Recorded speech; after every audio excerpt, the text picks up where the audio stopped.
봄은 여접히 찾아와 따뜻한 봄의 기운을 느끼는 안식일입니다.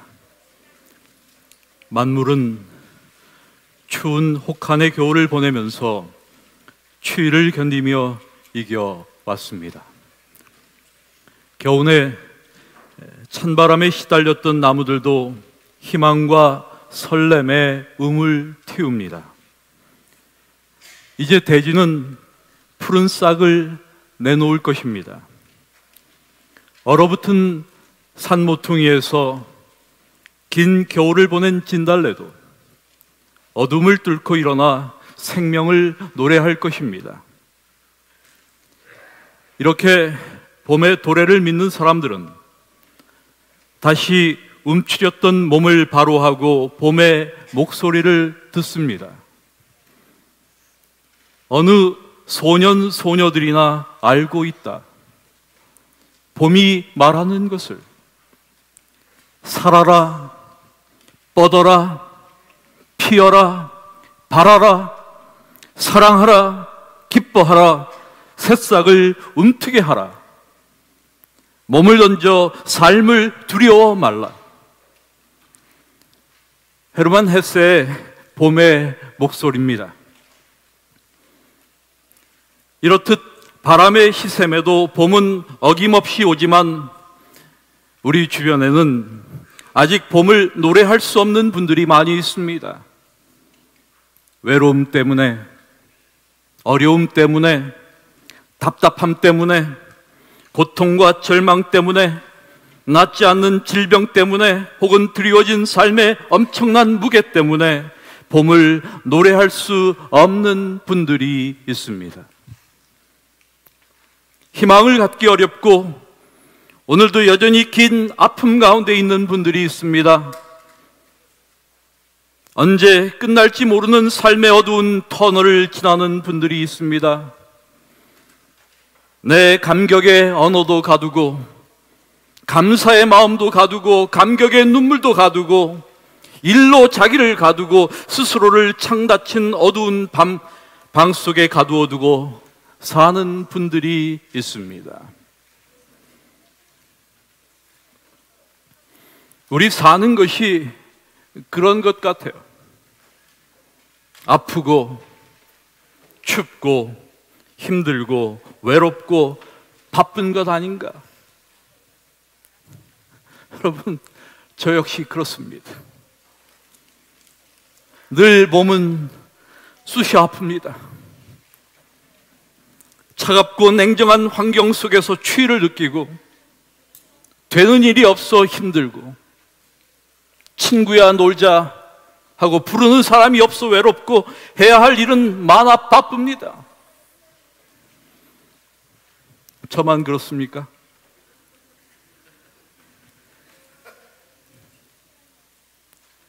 그러니 무슨 봄의 노래를 부르고 사랑 노래를 부르며 터질 듯한 감격을 느끼며 행복해하며 기뻐할 수 있을까요? 여러분, 살다 보면 기뻐할 일보다 근심하고 걱정할 일들이 더 많은 것이 인생길입니다. 제가 목회를 하면서 느끼는 것 중 하나가 기뻐하고 감격할 일보다 걱정되고 답답한 일이 더 많다는 것을 늘 느끼지 않을 수 없습니다. 이 대학교에서 목회를 하면 좀 신나는 일이 많을 줄 알았는데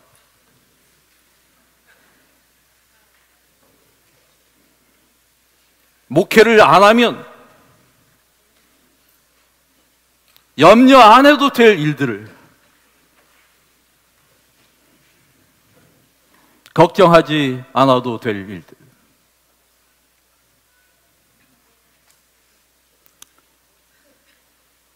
분명 삶의 조건과 현상과 환경을 바라보면 기쁨을 누리는 것이 쉽지 않은 것이 우리의 현실입니다. 그렇다면 그리스도인 기쁨의 근원은 무엇일까? 우리는 어디에서 우리 인생길의 진정한 기쁨의 샘을 발견해야 하는가? 오늘 이 시간 우리는 헤르만 헤세의 봄의 목소리가 아니라 시편 97편의 말씀을 통해서 하나님께서 들려주시는 봄의 목소리를 듣기 원합니다. 시편 97편 1절의 말씀입니다. 주님께서 다스리시니 온 땅아 뛸 듯이 기뻐하여라. 많은 섬들아 즐거워하여라. 오늘 우리는 주님께서 다스리시니 온 땅아 뛸 듯이 기뻐하여라. 많은 섬들아 즐거워하여라 라는 부름 앞에 서 있습니다. 우리 현실을 돌아보면 도무지 기뻐할 일이 없고 즐거워할 일이 없는 것 같은데 시편 기자는 이렇게 말합니다. 뛸 듯이 기뻐하여라. 즐거워하여라. 여러분, 그냥 기뻐하는 것이 아니라 뛸 듯이 기뻐하라는 겁니다. 이렇게 기뻐하라는 시편의 소리는 성경 전체를 통해 메아리처럼 들려옵니다. 신약의 바울 역시 빌립보 4장 4절의 말씀에서 주 안에서 항상 기뻐하라. 내가 다시 말하노니 기뻐하라고 신자들에게 권면합니다. 그리고 그것은 기뻐할 만한 자리에서 나오는 소리가 아니었습니다. 슬픔과 불안과 원망으로 가득할 수밖에 없는 자리에서 울려나오는 소리였습니다. 바울의 삶의 자리는 고통과 아픔 가운데 있었고 감옥에 갇혀있는 신세였지만 그의 심령은 깊은 희락에 젖어 아픔 가운데 있는 교회를 향하여 희열에 붙들려 살 것을 권면하는 것입니다. 예부터 하나님을 섬기며 살았던 사람들이나 시편의 기자 역시 곤고한 자리에 있기도 했고 억울한 일을 당하기도 하고 답답한 일을 당하기도 했습니다. 그들의 삶의 자리는 고통스러웠습니다. 두려운 일을 당하기도 하고 생명의 위협을 느끼기도 했습니다.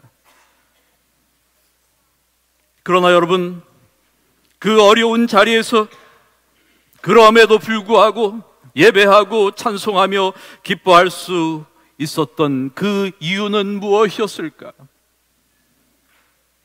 바울의 이런 의연함의 비결은 무엇일까? 그들이 누리는 기쁨의 원천은 무엇이었을까?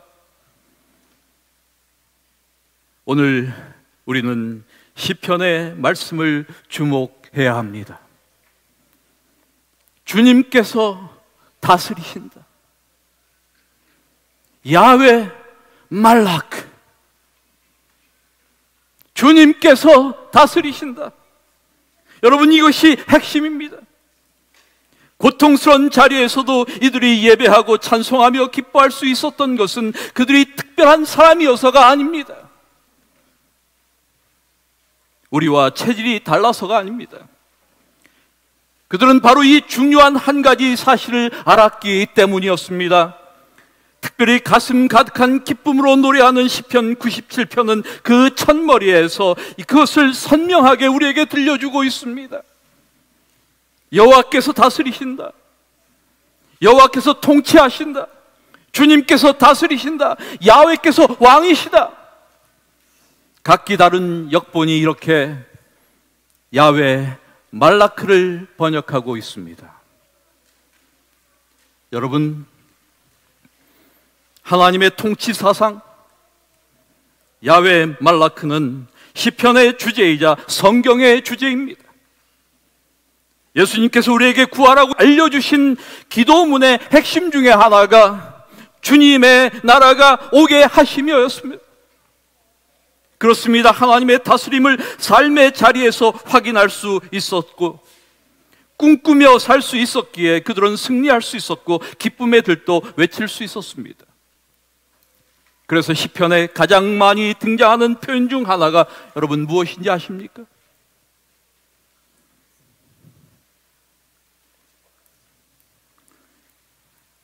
모르세요? 시편에 가장 많이 등장하는 그 단어, 그 표현, 그것은 다름 아니라 할렐루야, 할렐루야입니다. 혹시 어떤 분들은 할렐루야, 할렐루야 하면서도 할렐루야가 무슨 뜻인지도 모르고 하시는 분들 계세요? 할렐루야, 이것은 히브리어로 하나님을 찬양하라는 뜻입니다. 하나님이 다스리신다는 것을 알게 되고 그것을 온 가슴으로 경험하면서 외치는 것이 할렐루야입니다. 여러분, 이 한 가지를 아는 것이 정말 중요합니다. 이것을 모르면 아무것도 모르는 겁니다. 그리스도인 삶에서 가장 중요한 것, 그것은 하나님의 통치를 인정하고 받아들이는 것입니다. 자신의 인생을 하나님께서 다스리시도록 하는 것입니다. 하나님께서 나를 주관하시고 그분이 나의 삶의 걸음걸이를 인도하심을 고백하는 것입니다. 하나님께서 오늘 나의 젊은 날도 다스리시고 문제로 얼룩져 있는 중년의 때도 다스리시고 외로움과 회한으로 얼룩져 있는 내 노년도 다스리시고 어둡게만 보이는 내 장래도 다스리실 것이다. 그렇습니다, 여러분. 이것이 그 어려운 자리에서 그럼에도 불구하고 예배하고 찬송하며 기뻐할 수 있었던 이유였습니다. 이것이 신앙인의 의연함의 비결입니다. 우리가 누리는 기쁨의 원천입니다. 우리의 인생에는 꽃이 피는 시간도 있고 꽃이 지는 시간도 있습니다. 꽃 피는 시간만 있는 것이 아니라 꽃이 떨어지는 시간도 있습니다. 사람들은 보통 꽃 피는 시간은 아름답고 행복하다고 생각하지만 꽃이 지는 시간은 슬프고 불행하게 여깁니다. 그러나 여러분, 우리의 삶에는 꽃이 피는 날이 있고 떨어지는 날도 있습니다. 만나는 날이 있으면 헤어지는 날이 있습니다. 그리고 이것은 불가피한 삶의 원리이며 진리입니다. 대부분의 사람들은 꽃이 지는 날을 보면 근심하고 걱정하고 염려하면서 살아갑니다. 그러나 여러분, 꽃이 지는 날에도 노래할 수 있고 찬양하고 예배할 수 있고 변함없는 믿음으로 설 수 있는 유일한 비결은 하나님의 주권을 믿고 하나님의 다스리심을 믿을 때 가능해지는 것입니다. 이스라엘 백성들을 광야에 두신 하나님의 뜻이 있었습니다. 하나님은 생명의 기운을 찾아보기 어렵고 생명을 이어가는 데 필요한 기본적 조건마저도 갖추고 있지 않은 자리로 이스라엘 백성들을 인도하셨습니다. 생존이 어려운 아무것도 없는 자리입니다. 그러나 그것은 하나님의 인도하심의 표징인 불기둥과 구름 기둥이 있고 매일 아침 하늘에서 내리는 만나가 있는 자리였습니다. 여러분, 내 자신이 인생의 광야에 서 있음을 느끼는 순간 거기에 계시는 하나님을 만날 수 있다면 우리는 노래할 수 있을 것입니다. 하나님을 신뢰하며 살아갈 것입니다. 그러나 하나님의 다스림을 인정하지 않는 사람, 하나님께 맡기지 못하는 사람은 수치를 당하고 부끄러움을 당할 것입니다. 그래서 시편 기자는 이렇게 말합니다. 조각된 신상을 섬기는 자는 누구나 수치를 당할 것이며 헛된 우상을 자랑하는 자들도 부끄러움을 당할 것이다. 시편 기자는 하나님을 사랑하며 그분을 신뢰하며 살아가는 사람들은 의인으로 묘사하며, 하나님의 다스림을 인정하지 않는 사람을 악인으로 규정합니다. 그래서 그들은 하나님이 아니라 조각된 신상을 섬기고 헛된 우상을 자랑합니다. 여러분, 세상은 끊임없이 우리 속에 불안을 주입하려 합니다. 모든 것을 돈으로 환산하는 시대이기에 돈이 아주 오만한 자세로 세계 중심에 우뚝 서 있습니다. 모두가 만몬이라는 돈신 앞에 엎드립니다. 오늘날의 기독교도 예외가 아닙니다. 소위 번영신학이라고 불리는 거짓 가르침은 물질욕에 사로잡힌 기독교인들에게 면죄부를 주었습니다. 하나님과 재물을 겸하여 섬길 수 없다는 예수님의 말씀을 정면으로 부정하며 물질과 겸하여 하나님을 섬길 수 있다고 가르치는 것입니다. 수백만의 기독교인들이 이 허황된 교리에 미혹되었습니다. 사람들은 예수 믿으면 물질 축복도 받고 몸도 건강해지고 덤으로 천국까지 간다는 삼중 축복에 열광합니다. 이러한 가르침은 예수를 믿고 성도가 되었음에도 여전히 가난하고 여전히 병이 있는 사람들을 영혼이 아직 잘 되지 못했다는 부끄러움과 죄책감에 시달리게 만듭니다. 가난한 교인들은 자신이 영혼이 잘 되지 못하여 복을 받지 못한 사람으로 비춰질까 봐 자신의 가난을 숨기고 움츠러들게 마련입니다.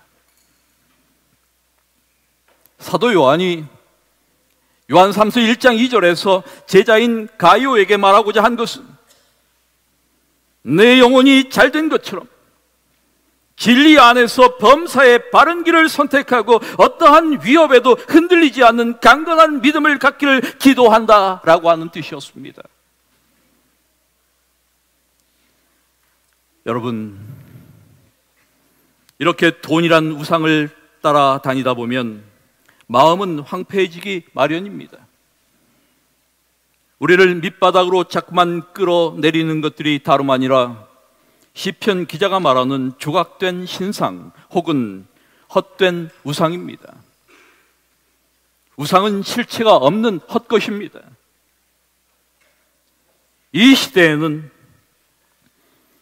돈이나 명예, 권세, 이념, 출세 이런 것들이 모두 우상이 될 수 있는 것들입니다. 그래서 젊은이들은 대중문화계의 스타들, 소위 셀럽들을 우상으로 섬깁니다. 어떤 이들은 자기들이 줄을 대고 있는 권력자를 우상으로 섬깁니다. 어리석은 일입니다. 결국 이러한 우상들은 우리의 기쁨을 빼앗는 것들입니다. 오직 주님만이 우리를 다스리신다는 사실을 명심해야 지치지 않고 고통 속에서도 생을 경축할 수 있음을 기억하시기 바랍니다. 여러분, 세상에는 높이 있는 사과를 떨어지게 하는 중력이란 힘만 있는 것이 아닙니다. 지난해 작고하신 이어령 선생님은 뉴턴은 떨어지는 사과만 봤지 사과가 무슨 힘이 있어서 거기까지 올라갔는지를 설명하지 못했습니다 라고 말했습니다. 억압당한 사람들에 대한 사랑과 실천이 삶의 목표였던 프랑스의 실존 사상가 시몬 베유는 그의 책 중력과 은총이라고 하는 책에서 이렇게 말합니다. 영혼의 모든 자연적 움직임은 물질계의 중력 법칙과 유사한 법칙들에 의해 지배된다. 은총만이 예외이다. 은총만이 예외이다. 그렇습니다. 하나님의 은총은 오직 주님이 다스리시는 세계에서만 작용합니다. 하나님의 가늠할 수 없는 사랑을 깨닫고 하나님을 사랑하는 사람만이 이 은총으로 기뻐하며 즐거워할 수 있습니다. 십자가를 통해 하늘의 부요를 누리게 하시고 돌보시고 인도하시고 다스리시는 야훼 말라크를 아는 사람만이 중력을 거스르고 위를 향하여 할렐루야를 외칩니다. 하나님을 찬양합니다. 이렇게 하나님을 신뢰하며 살아가는 사람들에게, 그들에게 허락하시는 하늘의 은총을 우리는 11절과 12절의 말씀을 통하여 이렇게 발견합니다. 빛은 의인에게 비치며 마음이 정직한 사람에게는 즐거움이 샘처럼 솟을 것이다. 의인들아, 주님을 기뻐하여라. 주님의 거룩하신 이름에 감사를 드려라. 개역 성경은 이것을 이렇게 표현하고 있습니다. 의인을 위하여 빛을 뿌리고 마음이 정직한 자를 위하여 기쁨을 뿌리시는도다. 삶의 일항마다 빛을 뿌려주셔서 환하게 하시고 온 가슴에 기쁨의 씨앗을 뿌려주셔서 오늘 하나님을 신뢰하며 살아가도록 만드신다는 뜻입니다. 여기에서 뿌리고 라고 하는 이 단어는 문자 그대로 흩다, 분산시키다, 이것을 뜻하며 밭에 씨를 뿌리는 것을 연상시키는 그런 용어입니다. 그러므로 빛과 기쁨을 뿌리는 것은 그 적절한 열매를 거둔다는 것을 의미하는 것입니다. 여러분, 하나님께서 이 땅의 심판주로 임하시기 전까지 우리가 이 땅에 사는 동안 의인의 삶의 환경이 암흑과 같을 때도 있을 것입니다. 그러나 뿌린 씨앗이 당장은 눈에 안 보여도 열매를 맺기 위해 자라가듯이 이미 빛과 기쁨의 씨앗이 뿌려졌으므로 보이지 않지만 그 열매도 자라가고 있으며, 따라서 이런 암흑은 기쁨을 맞이하기 전에 잠시 맛보는 암흑일 뿐이라는 것을 지금 이야기하는 것이죠. 현재 믿음으로 사는 사람에게 어려움이 있어도 궁극적으로는 평화의 승리가 열매로 나타나게 될 것이라는 약속의 말씀이란 뜻입니다. 성경에서 빛은 구원 혹은 축복이라는 개념으로 사용됩니다. 빛이 의인에게 비친다는 것은 의인에게 빛이 심겨진다는 뜻이기도 합니다. 하나님을 신뢰하며 살 때 우리 속에 빛이 파종된다는 뜻입니다. 그 빛은 구원이며 축복입니다. 그러므로 시편 기자는 의인들아 주님을 기뻐하여라, 주님의 거룩하신 이름에 감사를 드려라 라고 권고하는 것입니다. 삶은 여전히 힘겹지만 하늘을 향해 고개를 드는 사람만이, 이 약속의 기별을 향해 귀가 열린 사람만이 일반적인 삶의 법칙들을 거슬러 올라가 이 영적 축복의 은총을 누리며 살게 될 것입니다.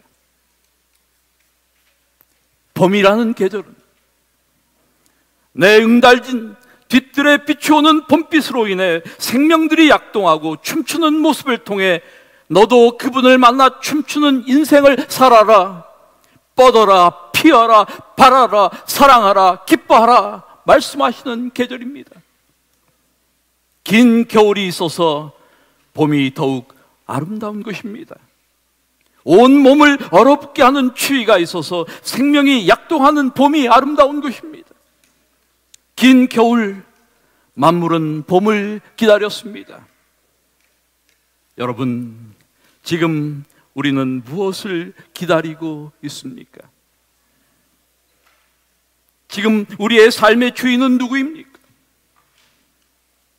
시인 김현승님은 감사하는 마음이라는 시의 마지막 연에서 이렇게 노래합니다. 감사하는 마음, 그것은 곧 아는 마음이다. 내가 누구인가를, 그리고 주인이 누구인가를 깊이 아는 마음이다. 사랑하는 우리 대학교의 교우 여러분, 우리는 지금 누구를 주인으로 섬기며 살고 있습니까? 우리는 내가 누구이며 나의 주인이 누구인 줄 알고 있습니까? 걱정과 염려가 떠나지 않는 세상살이입니다. 연로한 어른을 모신 분들은 날로 기력이 쇠해가는 부모님들의 모습으로 안타까워하며, 거동이 불편한 분들을 모시는 분들은 지쳐 힘겨워합니다. 기쁨이 없는 시대입니다. 미세먼지로 덮인 뿌연 하늘을 보아야 하는 우울한 시대입니다. 그러나 우리는 내 인생을 다스리시는 하나님으로 인하여 기뻐하며 즐거워합니다. 주님이 내 삶의 주인이시기에 나는 기뻐합니다. 길이 없다고 생각되는 그곳에서도 나는 노래합니다. 사랑하는 여러분, 길이 끝난 것처럼 보인다고 끝이 아닙니다. 밤이 깊다고 해서 그 어두움이 계속되는 것이 아닙니다. 하나님께서 다스리시는 그 길에 굽어 도는 것처럼 보이는 길이 놓여 있어도 우리를 인도하시는 분 때문에 우리는 결국 소원의 항구에 이르게 될 것입니다. 주님께서 다스리신다. 야훼 말라크. 이 사실을 아는 하나님의 다스리심을 전심으로 신뢰한 사람들은 어두운 밤에도 노래했고 환난의 날에도 믿음으로 우뚝 섰으며 마지막 숨을 내쉬는 자리에서도 믿음으로 눈을 감았습니다. 겨울이 지나고 이제 봄이 다가왔습니다. 이제 우리는 꽃피는 봄길을 걷게 될 것입니다. 그러나 봄길은 그냥 만들어지지 않습니다. 그것은 하늘에서 내려주시는 것이며 믿음으로 겨울을 이겨온 사람만 누리고 그 아름다움에 취할 수 있으며 그것으로 인하여 진정 기뻐할 수 있습니다. 즐거운 소식도 없고 기쁜 일도 없는 이 우울한 세상을 살아가지만 우리도 봄길을 걸어가고 스스로 봄길이 될 수 있으면 얼마나 좋을까요?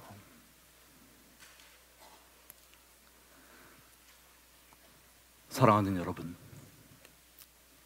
이제 사랑이 끝난 자리에서 스스로 사랑이 되어 봄길을 가정에 만들고 일터에 만들고 삶의 자리에 만드는 그런 사람들이 되십시다. 주님께서는 구원받아 하나님의 자녀가 된 이런 우리에게 이렇게 말씀하십니다. 항상 기뻐하십시오. 끊임없이 기도하십시오. 모든 일에 감사하십시오. 이것이 그리스도 예수 안에서 여러분에게 바라시는 하나님의 뜻입니다. 하나님의 은총이 이 안식일 우리 모든 성도들 위해 함께 하시기를 기도드립니다.